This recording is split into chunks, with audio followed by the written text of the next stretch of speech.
Re-Animator originally was being produced and directed by Brian Usna and Stuart Gordon, the director. And at that time, I believe that was during the Empire days, Empire was acting solely as a distributor for that film. Both Brian and Stuart had heard a bunch of my music from the past, and I had, needless to say, done a variety of genre films. And so we started talking about doing that film as well. When I first saw this film, well, how can I put this? I was hysterical. I was laughing so hard. I mean, this film for me was so over the top. It was funny. It was so over the top. And upon looking at this, my first gut reaction was that they, and this was, I guess, a little nervy on my part, but they had possibly not been seeing what was ending up on film as opposed to maybe what was in the script. What was ending up on film was something that was so over the top that had it been treated seriously as they first wanted it to be treated, that people would get up and walk out after 5 minutes. So I started arguing for the opportunity to score this in a campy way. This was something that in the beginning they were just dead set against. They said, no, this should be a real straight-ahead horror film and so forth. Anyway, it took them another two and a half months to finish editing the film. And during those 2.5 months, we would have nothing but arguments over the direction of the film.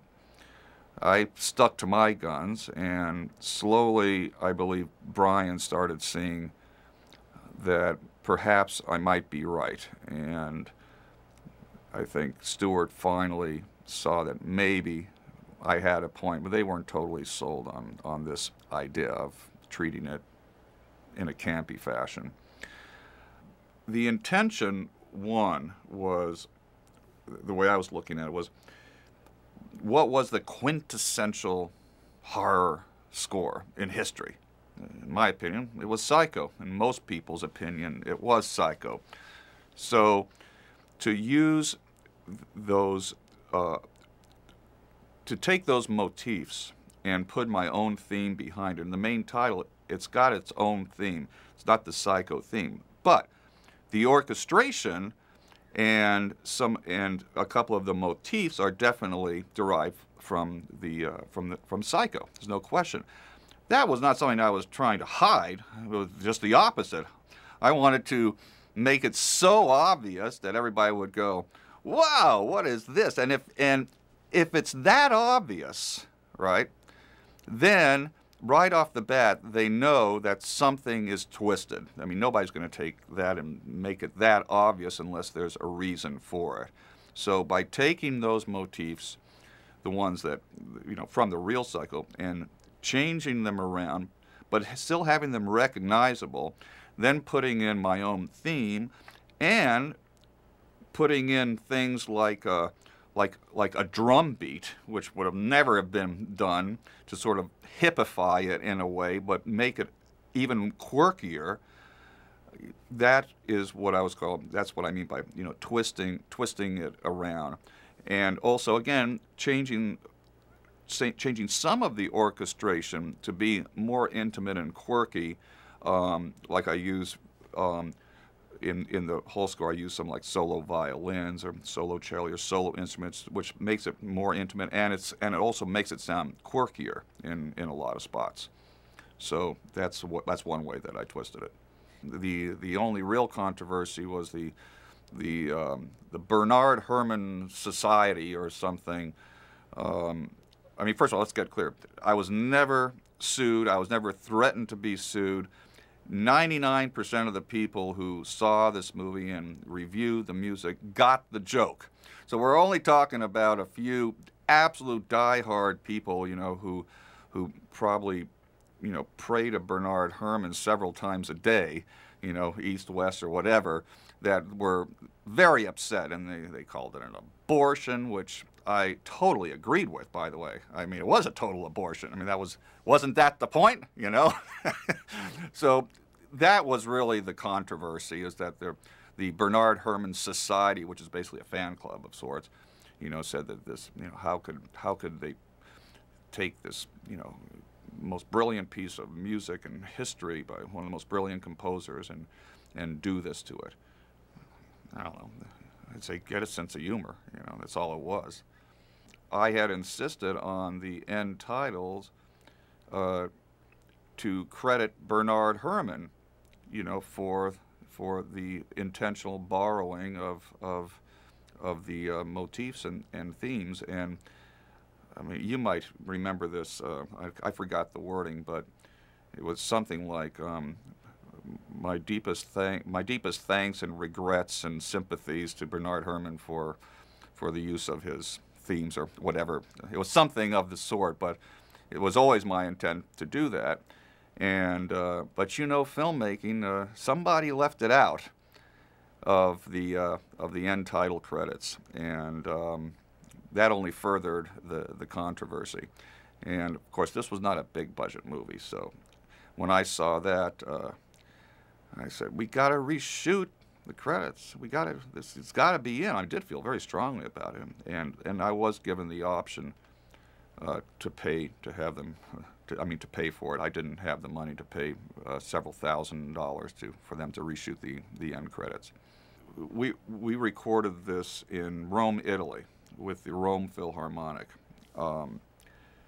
There are various elements of the score that are quite jazz-like, in fact, and it was very difficult for the Italians to perform those elements of the score. The whole score is an orchestral score with almost no electronics. After the fact, I put in a couple of drum things that are in the main title and a couple of motifs. I added a couple little synth things here and there, but it's 99% orchestral. And with the strings, needless to say, the most famous part of the Psycho score were the strings. It's 99% strings. I decided to not emulate that, but to veer off of it and use strings in a much smaller sense. Again, to make this a much more intimate type of score. My feeling is that the orchestration, and to make it more intimate, added to the quirkiness. If you look at the characters of Herbert West, you look at the whole way that this Miskatonic university medical school is put together. It's like there's six people in the whole school or something, you know. Everything's small, everything's off-center, you know, so you can't exactly have like a big orchestral type thing to it. You want weird stuff, and so I used strings in a smaller way to exemplify what was on screen. And by using strings in a smaller orchestrational sense, my belief is that adds, and also along with solo instruments and so forth, my belief is that adds to the quirkiness, along with adding like a drum beat or adding some woodwind type things. Not to mention the fact, again, that there are certain jazz elements, which is what made it problematic to record in Italy. They're used to doing westerns and epic movies, not really jazz, but there are elements in which I use a lot of these jazz motifs in a very rapid way, and for the whole orchestra to be doing that in counterpoint, which is what it is in the mayhem scenes, very weird, very quirky, and that works. Keep in mind that whole quirkiness and that whole thematic part was very reflective in the main title, which was really a very gorgeous main title. That main title was done way after the music, so they used the music as the inspiration for a lot of these very sort of quirky, strange moves in the main title. And needless to say, again, those moves, the quirkiness, when mayhem starts happening and these bodies become reanimated, what are their motions? Their motions are like, whoa, getting back alive, all this, jerky, weird stuff, right? So if you use solo instruments along, with sectional, but if you use it in that way, and you have a violin going, you see it sort of starts coming together. So that's why I use solo violin, some small string section stuff, and then I mix in winds and other things with it. The other lullaby-ish theme, which people definitely know this, which is a small reverse lifting of a Jerry Goldsmith theme from a movie called Freud. Definitely was obvious. I just reversed the order of it. Why Freud? Again, think of the joke behind it all. Here you got Herbert West. He's like the Freud, or the insane doctor, right? He's the Sigmund Freud, at least in his own mind, of what this whole thing is about, right? So that's, again, these are musical jokes that most people get, and I just sort of reversed the theme, but kept the intent there. Ideally, you can sort of balance out nice things, your nice themes, or what have you, or nice orchestrations, or whatever. It's nice to introduce those when you can, because it only makes the other stuff, more impressive, or it makes it work better. If you're banging away all the time at scary stuff, or dissonant stuff, or loud stuff, you're going to get tired of it. So it's nice to have the opportunity for the hills and valleys. Dramatically, it's nice. Oh, absolutely, Stewart's twisted. There's no question. Why do we click?